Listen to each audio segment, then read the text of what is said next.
So, David, we have a lot to talk about today. We do.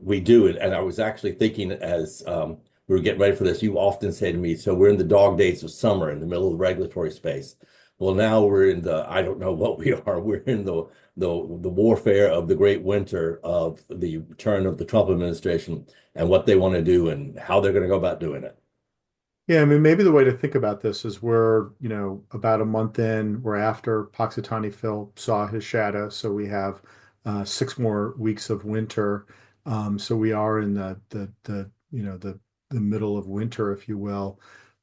Just normally we don't really outline ahead of time what we plan to cover, but I do think it's important for this discussion to start with what you dubbed the sort of shock and awe phase of the second Trump administration. And I think we need to spend a little bit of time there around, all the executive orders and directives and memoranda and everything that's happening and try to as best we can, provide some clarity as to what's happening there and what we think is going to happen moving forward. I think the second maybe piece, if we think about this in three steps, and the winter is hockey season, so maybe three periods like a hockey game, is what I call the strange bedfellows. The fact that there are some interesting partnerships emerging on very specific areas that may be an opportunity for the kidney community, because historically we have enjoyed bipartisan support on Capitol Hill and with administrations. And then the final piece, which is probably the one that'll be of most interest, is really getting into what's likely to happen with the fiscal budget and with reconciliation, which I know is while arcane and really important this year, probably more important than I can remember it. So does that seem like a reasonable sort of plan for the next 20 minutes or so? I'm with you. Okay. So as I mentioned, starting on the inaugural day, the president signed a number of executive orders. He published other directives. They unleashed the Doge group in terms of really going after or identifying areas for budget cuts. Help us make sense of all this. I mean, we can get into the minutia around what an executive order does and doesn't do. But I think what's important is just sort of at a sort of high level strategic perspective, how would you describe what's happening and how would you predict the next couple of weeks and months? I would say that this is a very purposeful, very thought out idea of what the Trump administration wants to do, not necessarily to change the world. There is some of that in there, but also to keep everyone off balance in these opening days. So while everyone is scrambling around, looking concerned about various things, you do an executive order to basically declare a priority and a direction within the government, but it doesn't change whatever statute lies underneath it. And it doesn't change whether or not Congress has to actually allocate the money. They do. They have to allocate it. And if Congress has allocated the money and it has been signed into law by the president, even if it was the before president, the new president does not get to automatically dismiss it. But there's a lot of stuff in here that also is kind of like really beyond the Paul. Like the thing that I want everyone to remember, our listeners, and you and I've talked about this a lot, is at the end of the day, this is going to be decided in federal courts. That's where this is going.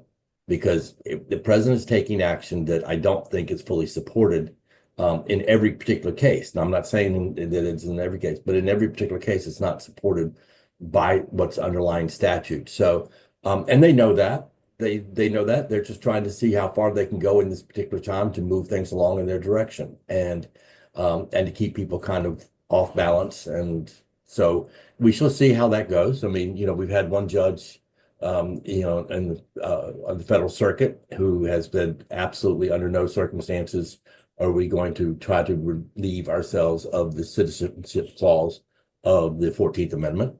Her actual quote is, and that's Judge Boardman, she says, in fact, no court in the country has ever endorsed the president's interpretation. This court will not be the first. And so there's a lot of things that we're looking at seeing happen here, but there's a lot of things here that I think are certainly concerning to our listeners. And we understand that. And along with other people in the kidney community and other people in healthcare, we are following that very closely, very closely. And We are focusing more on healthcare and some of the things that impact healthcare. We realize that there's a lot here, but I just don't want, there's so much happening so fast. There's not a chance for much of anyone to say anything, and I don't want our listeners to think, well, that means everyone's just okay with this and just sitting back quietly, because that's not the case. Although, you know, most Yeah, of the no, agencies are frozen.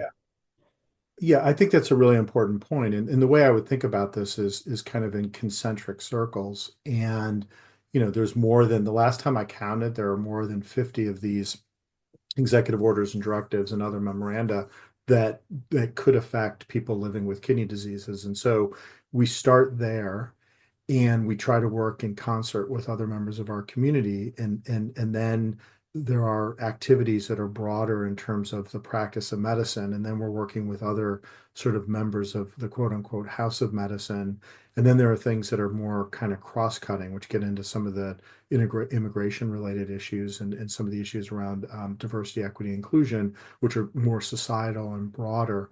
um, I want to come back to the courts in a second because I do think there's an interesting application of Chevron or implications of Chevron that I want to return to. Before we do, though, I do think there's two other elements of this that get to your point about confusion and shock and awe. One is just within the administration, there's been internal confusion. So a good example is, they tried to pause or freeze all federal spending and all grants and things, and then they realized that wasn't doable for a whole set of practical reasons as well as legal ones. And so they rescinded that. And then there was confusion about what the actual rescinding meant. So that's kind of one set of things that's adding to this confusion and making it hard to be responsive, as responsive as we'd like to be. The other is there's a well-known sort of Trump approach to negotiation, and the president, and I use it sort of beyond his presidency in the sense of he tends to start, if you remember the film Spinal Tap, he tends to start at 11 and then negotiate from 11, and that can be effective. Sometimes it's not. And I think in some cases, it may not be as effective because it kind of forces it results in more of these reversals that I think over time people will just take you less seriously. We'll see if that's true. I don't want to get into the situation with Gaza because that's obviously separate from the focus of this podcast, but that's a good example of kind of that approach. And it was a little bit on sort of spur of the moment, and I'm not sure sort of where that discussion goes. That's one that'll be interesting to watch. But let's go back to Chevron. Can you help us understand maybe that Chevron, which was something that was very much driven by conservative Republicans and by a Republican Supreme Court, may actually backfire in the current environment in terms of making some of these changes? I would argue it has already backfired. And I'm not trying to take, as people listen to this, I'm not trying to take, and you and I are not trying to take partisan positions, Republican, Democrat, conservative, liberal, any of those. We just work in Washington and we just kind of know the rules of that. And you said something about the confusion on the freeze and then turned around and said, well, we just rescinded the memo like that. That's the kind of thing a federal court will look at and say, I'm sorry, but your words must be precise. That's the kind of thing they'll say, no, that does not work. You cannot do that in the government. You have to figure out exactly what it is you're saying. But Yeah, and within, just to remind our listeners too, I mean, the shorthand on Chevron is basically what used to be interpreted at the federal agencies will now have to be dictated or stated or clear coming out of legislation, which puts a lot of pressure on Congress to be exact as you're saying. And not having the benefit of being able to say, leave discretion to the HHS secretary, et cetera, is going to mean it's going to be a lot harder to write laws and pass them and have them be implemented, which is to your point about how it's already starting to backfire a little. well, but I would also add, Todd, is you can still pass ambiguous legislation. You can still write poorly written legislation. And the courts for years have been telling them that they've been doing that they've been kind of slack in their bill writing. But the thing about Chevron is it basically said that if the law was clear about what Congress wanted the agency to do, then that's what the court should follow. However, if it deferred unto federal agencies. The Chevron decision had for decades said basically the courts should give deference to the experts within the agency for what they came up with in the rules. They threw Chevron out. The Supreme Court threw Chevron out 2 years ago and basically said, no, the courts should use their own judgment. They should look at this very carefully and they should not defer to those bureaucrats. So 2 years later, the Trump administration comes in and wants to undo a lot of things that have been part of what we would call the regulatory state. I'm not saying that word, I'm just saying they say it. And all of a sudden, they've actually thrown a lot of what they wanted to do out of their own hands and into the hands of courts. Um, so either Congress gets really careful with what it writes, which it's not very good at, or they're going to be they're going to have a chance for this like federal judges all over the country to be rewriting what it is they said. Yeah, and I would make 2 points, a micro point and a macro point. The micro point I would make is there's a lot of legislation that's introduced that is never intended to pass. And so a lot of organizations will fundraise based on saying, hey, we got this thing that you're really interested in, introduced into Congress to as potential legislation.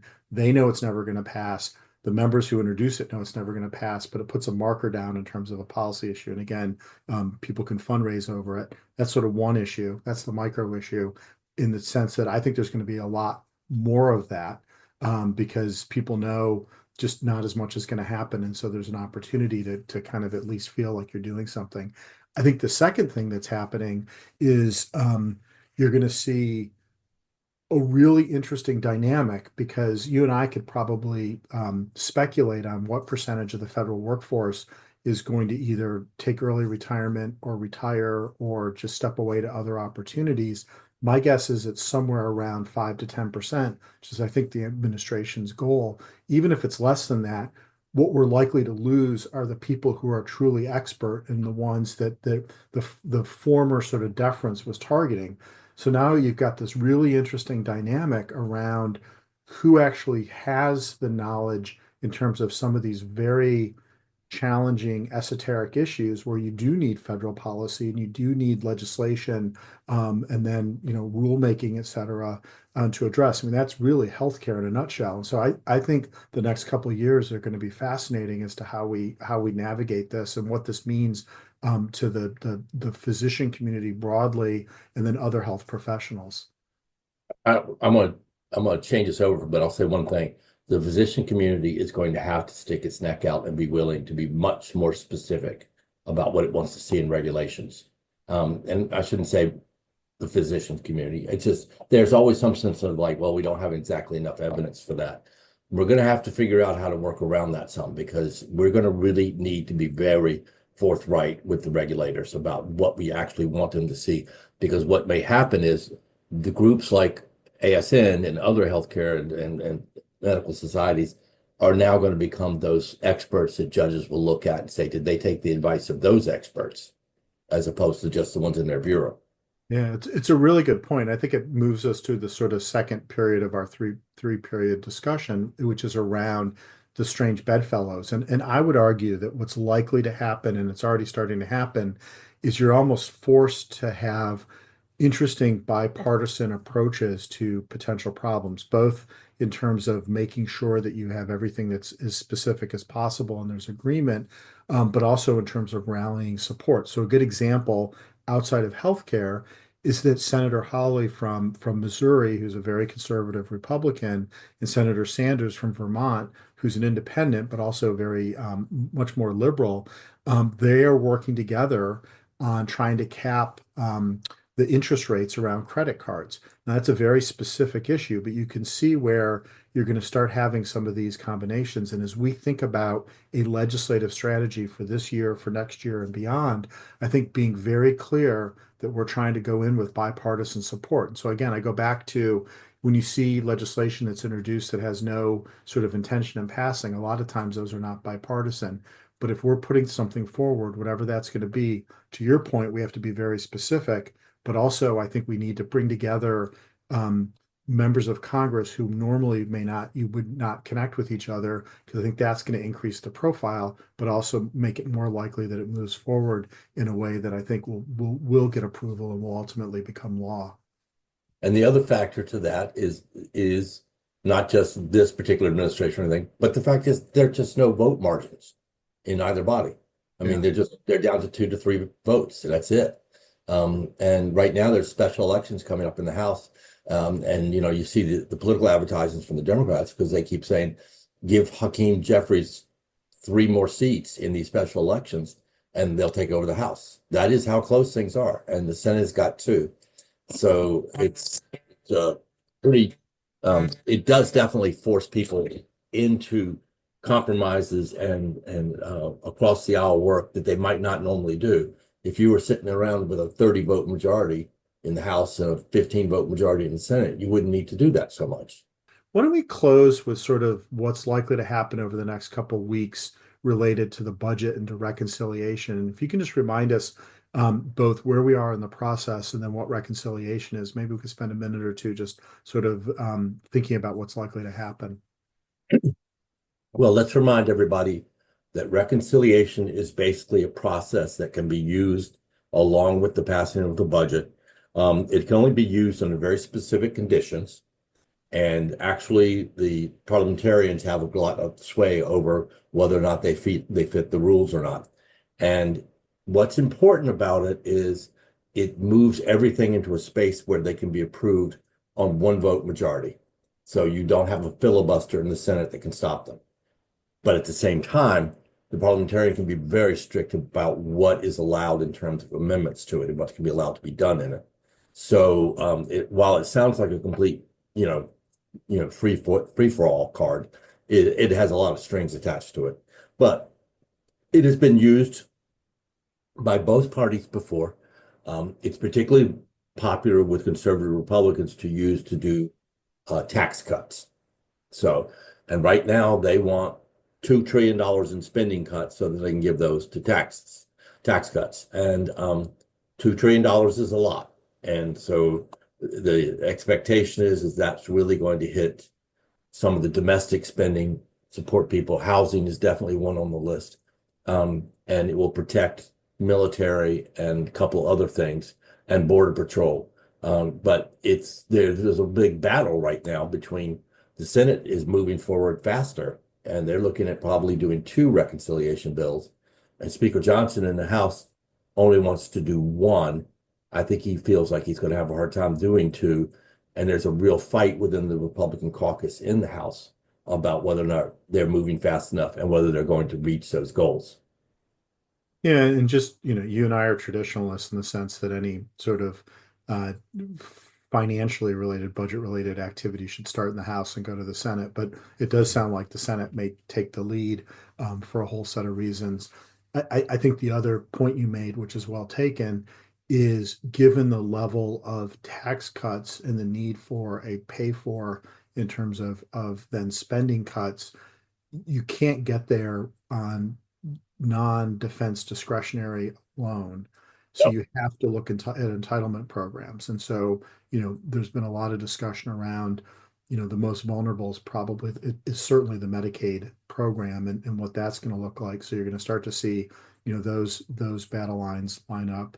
I think Medicare is probably there'll be changes, et cetera, but there may not be the same level of cuts.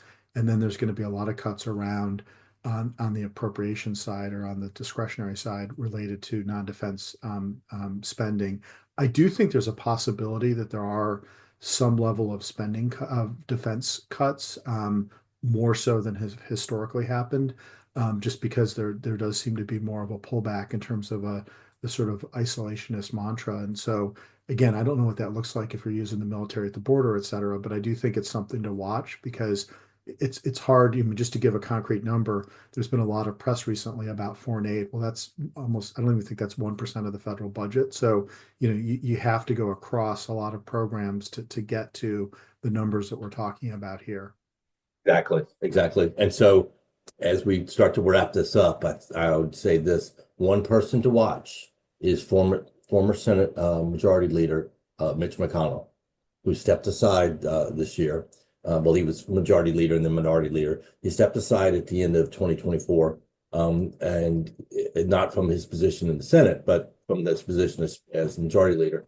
And he has gone back to Senate Armed Services, a very powerful committee. And he has made it very clear he's going back there because he has real disagreements with the Trump administration on what needs to be protected in defense. So I think that's going to be a real interesting place to watch, and we'll get into things like the kind of out of the blue proposal on Gaza, things of that nature. So he'll be an interesting person to watch. Yeah. Yeah, And go ahead. and I should say too, is his health is not great. And so there are also concerns about his health situation and how effective he will be able to be in the current environment. And he's obviously a master when it comes to Senate rules, but I think your point's well taken. Either way, this is a situation to watch. Yeah. And then the next thing I want to watch Hakeem Jeffries in the House. At some point, House Democrats are going to start entering into some of these legal cases and making charges. So I think that's the other place to watch carefully. You're right. Senators are a little bit different and they operate differently. But I would expect to see, and we've seen it on both sides of the aisle. I would expect to see the Democrats rally and start filing some cases in courts. So, we started with legal challenges and we're ending with legal challenges. So that's probably a good place to stop. Is there any sort of last words you want, David, before we finish? We've got a lot of work to do in healthcare in general. We've got a lot happening in the government right now. We are watching, we are involved, and I just want everyone out there listening to know this is going to take a little bit of time to unravel. And I wish it wouldn't, but it is. And we are definitely going to be looking to all the allies we can to look after the things that are important, like research money, but also care in kidney care and so forth. And actually, I think there's some real bright spots out there. Yeah, and I'll jump on the word unravel, because that could have two meanings. One could be we're trying to unravel a very complicated sort of sticky knot and a lot of challenging issues and understand, separate fact from fiction. The other unravel is obviously there are going to be some things that happen in the government this year that are going to be unintended consequences, and there may be some unraveling. And I think it'll be interesting to see what happens, say, with USAID, which has gotten the most attention, but you could see some other areas. And again, we just have to be involved in those conversations, understand them, and then figure out, driven by the mantra of what's in the best interest of people living with kidney diseases, where we should respond and how best to respond. So, David, thank you. As always, I enjoyed talking to you. Thank you, Todd.